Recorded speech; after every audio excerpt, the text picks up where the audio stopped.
When I was 10 years old, my brother and I were playing in a scrapyard in our local town. And, we were young and stupid. That's a dangerous combination. We were spraying the gasoline all over the place. Uh, Probably 100 gallons at least. Um, and there was a pilot light, supposedly, that set it all off. And I was dead center. I don't remember where Joy was, but I was dead center on all the flames, so I can't stop, drop, and roll. The first thought was, I thought it never happened to me. I was put on a stretcher. We only had to go a couple blocks to the local hospital, but they were unequipped for such an extreme emergency. In total, it was almost 2 years in the hospital before I first went home. When I left the hospital, I was 12. I was burned 98% third degree, lost my hands and feet. I'm in a wheelchair. It's everything put together that people just find unbelievable. I've had over 100 operations since I was first burned in 1990. Most of the surgeries were like trying to release things so I could have more range of motion, more mobility. Like this elbow won't bend any farther than that, while this elbow has a lot more range. My shoulders, that's as high as I can lift them. Early on was the face stuff. I had to wear a mask for a year or two, and I've had my lip done twice or 3 times. Now I'm kind of hesitant to have any more surgeries because I have scoliosis, which is curvature of the spine, and that affects my heart rate.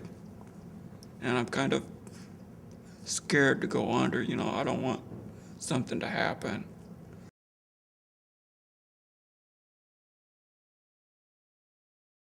A couple times I said I wished I was dead. That was early. I was still in pain. Life itself, basically, is the biggest challenge. I don't know. For me, it's just a lot of little challenges and big challenges. Being left out, you know, by from stuff other people can do, like swimming or riding a bike, that kind of stuff. But for me, a time that was most difficult was high school.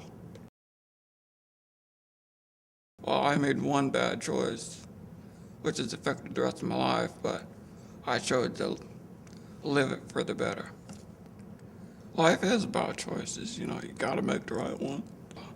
I just like to live a long, healthy life. That's all I ask for myself. You know, so far I've been living on 16 years of borrowed time.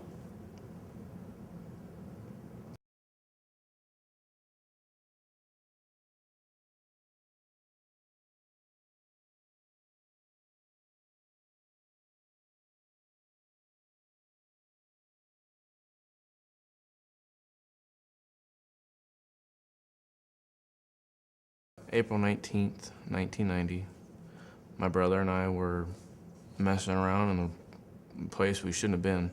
It was a McCabe scrap iron, spraying gas. Very, very bad decision.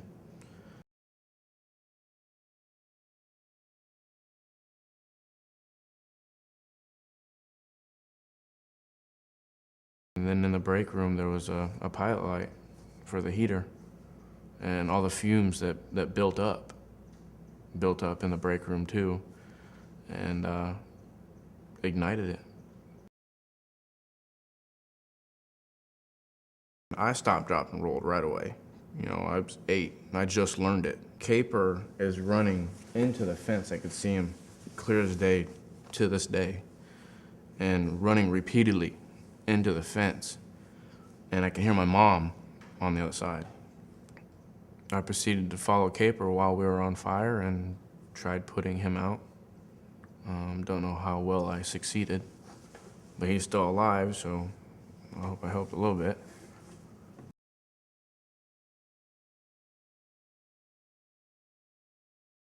When we got to the hospital, we were in the same emergency room, Caper and I, and we glanced over at each other, and that was the last thing I remembered.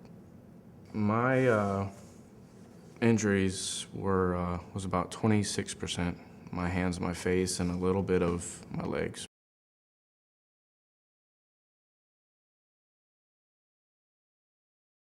The worst thing I've ever felt in my entire life was the showers. They put us in a bin about this high off the ground, 4 feet in length probably. And they sprayed you down to get all the dead, loose skin that is basically falling off your body. You know, it's charred, it's black, it's dead, you know. I had skin grafts on my upper thighs to where they take a layer, your top layer of skin off about that wide, and however long that they need it. Then they roll it through a meshing machine. That's why all the skin that looks like this, it looks like mesh shorts, like your basketball shorts that you use in gym class. It's so that the skin can breathe. We were never really supervised correctly when we were little. If something bad does happen, you're gonna regret it. You know, life's hard. You know, you make the wrong decision, it can be bad, it can be worse. The consequences, it's pain, time, education. I missed a lot of education.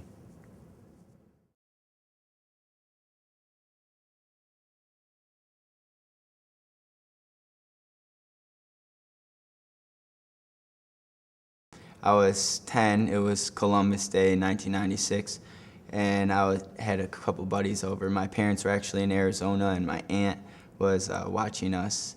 And we went back to my house because I didn't have any supervision there, and we got this great idea to play with matches and gasoline.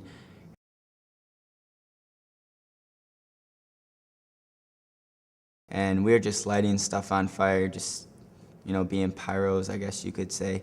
And as soon as before I knew it, I guess the gas can started on fire.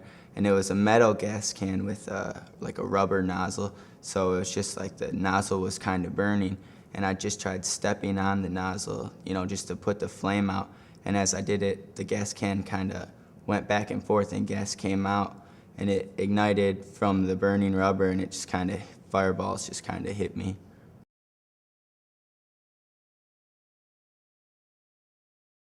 I was in a state of shock, and I was panicking, and my cousin, who was there, he actually helped me put me out because I tried stop, drop, and roll, and that didn't work too well because of the fumes from the gasoline. So we jumped in the sandbox. Luckily, I had a sandbox in my backyard, and we just kind of threw sand on my body and suffocated the flame.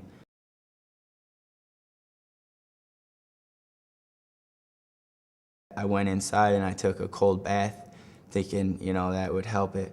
And as I was taking the bath, I just was able to peel skin off my body, and I knew something really wasn't right.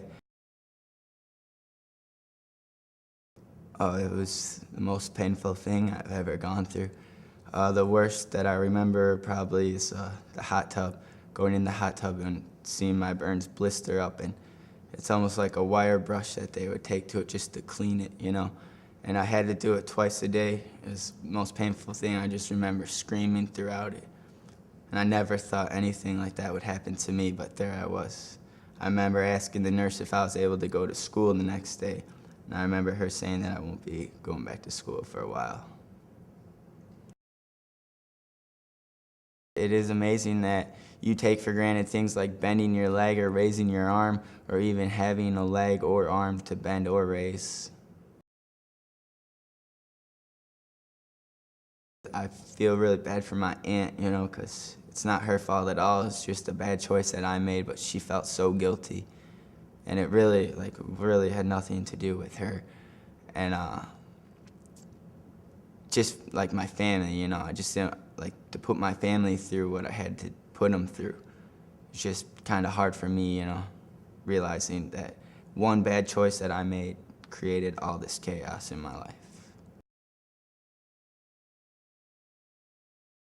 I never swam with my shirt off, you know, because I was afraid people, you know, looking at me and judging me, and now it's just not really an issue for me. If I do see them looking at me or something, I'll tell them what happened instead of just having them stare. And I'll you know, if it's some kids around, like a mom and a dad, and there's a kid around, I'll let them know, you know, don't play with matches. It's something bad can really happen out of it.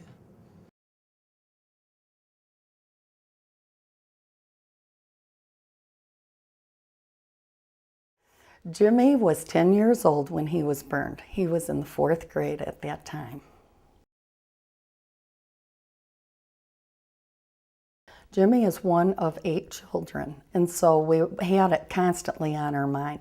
We used to even have little fire drills in case something happened in the middle of the night. He knew it was dangerous. He knew he shouldn't be playing with matches, but he thought nothing would happen to him. And I think that's usually what is going through the child's mind. They think nothing's going to happen to them, but it really could. Serious things. And this day it did happen to Jim. The one thing I would do if I could change anything would be to educate my children more on the dangers of fire. I would find a way to show them what could happen, like Jimmy is now doing.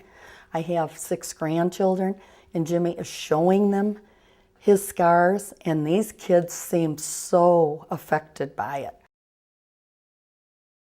It's really hard on the family, and I think that's the sad thing. When people do things, sometimes they're thinking not of their family. Their families are burn victims in a way too, because all of his brothers and sisters, they were more quiet. They felt so sorry for him. They couldn't touch him. There was no roughhousing like there was before that. And everybody felt so sad. When this first happened, he was very self-conscious of his scars.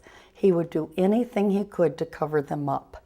If there was a swimming party somewhere, he would not go because he didn't want his friends to see him. One of the arm scar hangs a little bit lower than a short sleeve shirt. And that, just having people see that, people would ask him, what happened to you there? And he would be embarrassed, and he was ashamed because it was an injury that he caused himself by not thinking twice. When his leg was being wrapped and it looked terrible. And he said, Mom, look at my leg, it's so ugly. And I said, Jim, that leg is beautiful to me. You're gonna be able to walk and swim and ride and do all the things. You should think of it that way. I would like to tell the children that they're constantly hearing to just say no to drugs, but they need to just say no to playing with any fire or gasoline. They really need to do that. And they need to know that it's just as important.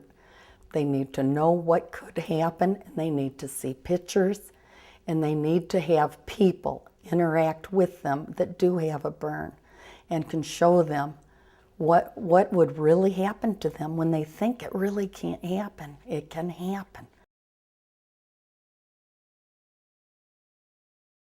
If you know anyone who have been a burn survivor and would benefit from the I Am Me burn camp, please notify the Illinois Fire Safety Alliance, and they will be able to help you as much as they've helped us.